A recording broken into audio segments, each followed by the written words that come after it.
April is Autism Awareness Month. It's about celebrating and recognizing people on the autism spectrum. Susan Berkowitz, author of Make the Connection, is back with us. It's good to have you back here. Thank you. It's great to be here. This is important. About how many children are on the autism spectrum? In the U.S., about 1.7 million. And are we finding that more children are on the spectrum as time goes on? It's interesting. So, yes, there are more children on the spectrum than there used to be. We're also much better at diagnosing it, and so some of the phenomenon that we see is just getting better at recognizing who has autism. Okay, and if we're better at recognizing it, then are we better then at being able to communicate and help them?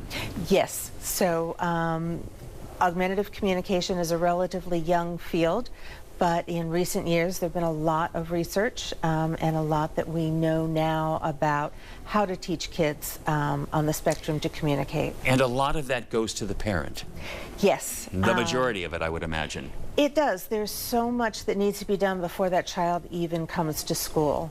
And we know now that, for one thing, kids on the spectrum learn language just like other kids learn language through modeling. Kids on the spectrum, again, learn a lot of things through modeling really well. Okay, when you speak of modeling, what exactly do you mean? I mean literally using the same kind of language. So we talk in front of children, and they learn by listening to us talk what the words are, how to use them, when to use them. We're asking kids to use pictures to communicate when they can't speak, so they need to see the models of people doing it, so that when we're talking to the children, we're also pointing to the pictures and showing them how to do that. We might say, I like you. And so I would pick out the keywords and point to those while I'm talking to the child, and that's a model for them of how to do it. All right, so who is helping then the parents in order to be able to do this? Because this of course is about time, it's about patience, all of that. And parents don't get a lot of good training. I know when I do trainings in school districts, I try and invite the parents to come. Sometimes that's difficult because they're at work. And parents don't get the information often enough. A lot of speech pathologists, even in the schools, don't know a lot about augmentative communication, so they can't then communicate that to parents. Which is sort of why I wrote my book. Yeah. So that they could get it. Right, and also you've got it on iPads now, so it's becoming a little bit more technology friendly too. Yes, it's much more mainstream.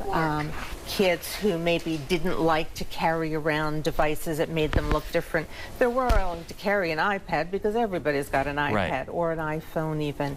And so having the apps available with the symbols is wonderful, and we need to get that into the hands of kids and parents earlier. Okay, the book is Make the Connection, and it's important this month because it's Autism Month, but it's important year-round as well. Of course. Good to see you again. Thank you. Yeah, thanks for being here. Appreciate it. All right, we'll take a break and we'll be right back.